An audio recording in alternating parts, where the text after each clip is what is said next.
una tabla de unos factores, de un predio, ¿cierto? De las vías de acceso, de unas características que te debía de tener, ¿cierto? Unos tipos de vías, y según el tipo de vía, entonces se aplicaba la fórmula del Euler, ¿sí?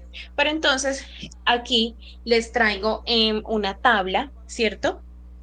Básicamente con unos factores que ya se pueden aplicar de manera directa. ¿Listo? Bueno, entonces básicamente ya tenemos, ya que ya sabemos el contexto del acceso al predio, que básicamente es la integración, ¿cierto?, de un predio con los diferentes sectores, que refleja pues la movilización, ¿cierto?, que lo dispone. Entonces, básicamente, eh, tenemos acá unos factores individuales, ¿cierto?, para el acceso del predio.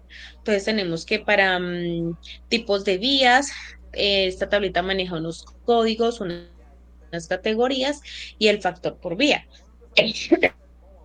Perdón, entonces básicamente pues aquí no hay que aplicar digamos que ningún factor, pero podríamos hacer en la clase que sigue, podríamos hacer un ejemplo de factor, ¿cierto? De fórmula y este factor a ver cuál es como más acertado, ¿sí? Porque pues digamos que en muchas ocasiones es mejor hacerlos en campo, ¿cierto? Entonces, pero pues eso lo podemos, podemos mirar ese tema con un ejercicio. Entonces aquí ya hay unos factores escritos, ¿cierto? Que para una vía asfaltada, su factor de homogenización va a ser de 1,10, para lastre de 1,08, para empedrada 1,07, de verano 1,05, camino de herradura 1,04, sendero 1, aérea 1,3, fluvial 1,01 y para una vía férrea 1,01, ¿cierto? Entonces aquí pues en la otra teníamos creo que eran 12 o 10, no recuerdo, tipos de vía. Entonces, para cada vía, pues digamos que vamos a ir mirando las definiciones. Entonces, asfaltada cuando la vía de acceso se encuentra revestida de asfalto, lastre cuando la vía de acceso se encuentra cubierta de lastre en forma permanente, empedrada cuando la vía de acceso se encuentra empedrada, perdón, o adoquinada. De verano, se considera de verano aquellas vías que son de tierra, camino de herradura, cuando por estos caminos es factible circular solo con animales de carga, mulares o caballos. Senderos se van a llamar todos los caminos estrechos abiertos para la circulación de personas y que permiten circular únicamente a seres humanos. Aérea, pues cuando su forma de acceso, ¿cierto? Del predio, pues existe la infraestructura para que éste pueda aterrizar en una aeronave fluvial cuando el predio se puede acceder por un río, cuerpo de agua que permite condiciones de navegabilidad y férrea cuando el predio se puede acceder a través de una línea férrea que permita la circulación de algún tren o ferrocarril.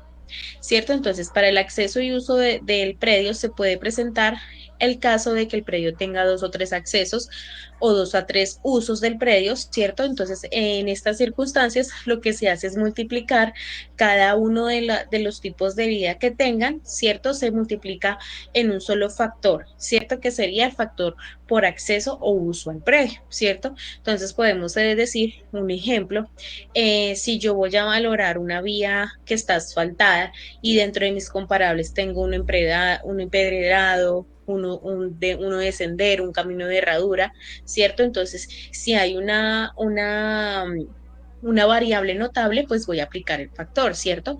Pero si todos son de la misma, pues no va a haber ninguna necesidad. Si tiene tres entradas, lo que quiere decir es que un ejemplo, tendremos en un solo predio, ¿cierto? Una de lastre, una empedrada y una asfaltada. Entonces, básicamente lo que debo de hacer es coger 1,10, 1,08, 1,07, multiplicarlos, ¿cierto? Entonces sería 1,10 por 1,08 por 1,07. Entonces, básicamente ese sería el factor general, ¿cierto? Del factor individual al acceso de vía, ¿cierto? Entonces, eso es básicamente lo que me quiere decir esta nota, ¿vale? Bueno, entonces aquí vamos a entrar en el tema de la valoración de la construcción, ¿cierto? Entonces, básicamente, eh, como bien sabemos, ¿cierto? Dentro de la metodología de, perdón, de valoración de tierras,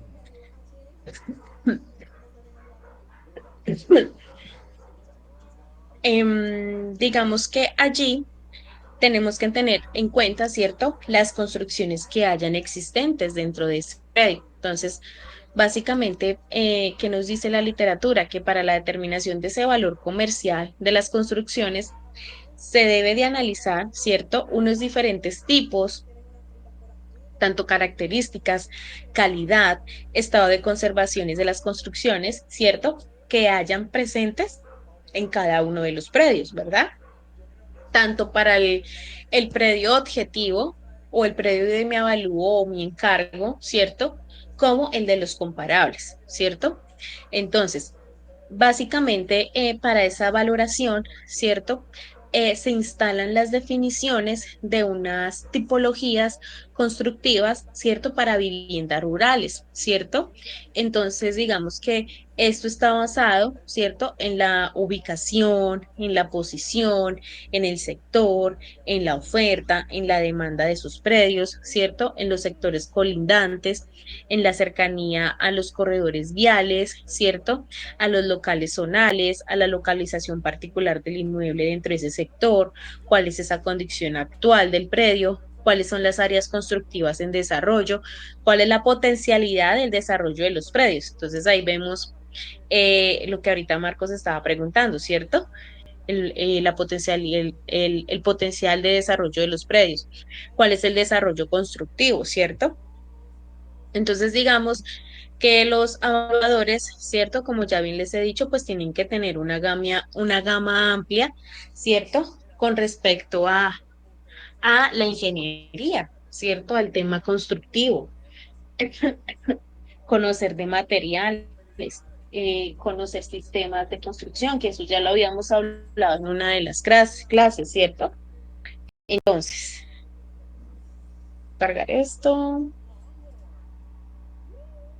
Entonces, básicamente, nos dice la literatura que partiendo del criterio de los sistemas constructivos, básicamente, ¿qué es esto? Son pues características, ¿cierto? Del modo de vida, ¿cierto? De cada persona, de cada zona, de cada región, y por ende pues es necesario poder diferenciar, ¿cierto? Todas estas características pues que tiene cada uno de estos predios, ¿cierto? Entonces, para los casos en el estudio de las edificaciones de vivienda, son de tipo, digamos que popular, ¿cierto? Debido pues a ese ambiente rural en el que se encuentran ubicadas. Entonces, digamos que estas mismas pues han sido ejecutadas por procesos de autoconstrucción, ¿cierto?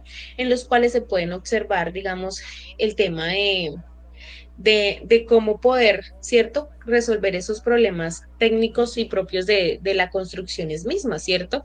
Frente pues a todas estas dificultades, pues que se presenta, digamos que en el ámbito o en el área rural, ¿cierto? Entonces, digamos que el tipo de construcciones de vivienda del medio rural, por eso decimos que es popular, ¿cierto? Pero pues obviamente no en su totalidad, ¿cierto? Porque pues también, digamos, existen otras unidades de viviendas con un mejoramiento técnico, ¿cierto? Y otras con unas características constructivas de alto nivel como medio, ¿cierto? Entonces, digamos que obviamente aquí también entra todo el tema de la parte de la clase de los acabados, de los servicios, ¿cierto? Y del tipo pues de construcciones. Entonces, digamos que la valoración de construcciones en el medio rural, pues considera diversos parámetros, ¿cierto? También como en avalúos urbanos, ¿cierto? En avalúos rurales también, porque pues se trata de viviendas, de construcciones, ¿verdad? Entonces, digamos que lo único que va a variar es obviamente que es un sector rural, ¿cierto? Que es campo, ¿cierto? Que vamos a encontrar unidades fisiográficas, ¿cierto? Entonces, digamos que a diferencia de los rurales, ¿cierto? Entonces, digamos que en la parte urbana sí se puede encontrar, digamos, unidades fisiográficas, pero no tanto como en la parte rural, ¿cierto? En la parte urbana, pues digamos que son los casos muy, muy puntuales y específicos, mientras que en la parte rural siempre va a ser así, ¿verdad? Entonces, digamos que también hay que tener en cuenta, ¿cierto? La edad de construcción, el estado de construcción actual, cuánto es el número de pisos, cuánto es la superficie, ¿cierto? Construida, cuál es ese tipo de estructura, ¿cierto? Cuáles son todas esas características constructivas y los tipos de acabados, pues que este lleva, ¿cierto? Entonces, digamos que tenemos que tener en cuenta, ¿cierto? O se debe identificar los siguientes ítems, tipo de estructura, ¿cierto? ¿Por qué? Porque con el tipo de estructura yo voy a empezar a calcular, ¿cierto? Cómo es el tipo de paredes, el tipo de cubiertas, cuáles son los tipos de acabados, ¿verdad? Entonces, digamos que hay unos factores, ¿cierto? Que veíamos, que no sé si, creo que Marcos Marcos no los tiene. Los vamos a traer en la próxima clase o los voy a subir al Classroom para tenerlos ahí presentes en la parte rural también. Entonces, digamos que aquí pues también vamos a calificar tipos de acabados, tipos de iluminación, ¿cierto? Entonces, digamos que las tablas o los coeficientes que se tienen para urbanos también los podemos implementar en la parte rural, ¿cierto? Entonces, básicamente hay que identificar estas cuatro cosas, ¿cierto? Con el objetivo de poder facilitar, clarificar, ¿cierto? ¿Cuál es el método de valoración? ¿Cuál es la metodología de clasificación? Y cómo valorar esas características constructivas predominantes que hay, ¿cierto? En ese predio, ¿cierto? Entonces, ya como les había dicho, un ejemplo, si en ese predio tenemos una casa construida, tenemos una piscina, ¿cierto? Tenemos una zona de barbecue, ¿cierto? Entonces, cada una de ellas le vamos a sacar, eh, eh, cu- em, para cada una de ellas vamos a usar la metodología de la valoración, ¿cierto? Entonces vamos a sacar el cálculo de cuánto me cuesta volver a construir esta casa, cuánto me vale otra vez volver a implementar esta piscina con los mismos accesorios, ¿cierto? Y Mari, cuánto me vale a mí volver a construir, digamos, como ese barbecue, ¿verdad? no han puesto la coma, los puntos. Eh, entonces, la metodología de la valoración rural me da a mí unas tipologías constructivas, ¿verdad? Entonces tenemos 5 tipos de tipologías, tenemos el tipo y tenemos unas características generales para cada construcción. ¿Listo? Entonces, básicamente para la tipología uno tenemos que son vivienda de caña y bijao rústica, vivienda de madera, caña y bijao, vivienda para de madera de caña y zinc, vivienda de madera, madera y bijao, vivienda de madera, madera y zinc, vivienda de madera, madera y gabalumen. Entonces aquí nos dan como unas características propias para cada tipología que menciona la valoración de tierras. ¿Listo? Para tener en cuenta. Y ya posterior a esto, cuando tengamos, digamos, como todo esto muy presente, ¿cierto? Muy específico, dentro de esa valoración vamos a aplicar ¿qué? El cálculo del valor de la construcción, ¿cierto? Entonces, los costos de las construcciones por metros cuadrados van a estar ¿qué? También por la tipología constructiva, por la calidad de los materiales, la calidad de los acabados, ¿cierto? Para lo cual se van a determinar esos valores correspondientes en función, pues, de cada elemento constructivo que haya en el predio, ¿verdad? Entonces, para ello también es demasiado importante contar con qué, con la topografía, ¿cierto? Porque, pues, en estos planos de topografía vamos a encontrar las áreas constructivas, ¿cierto?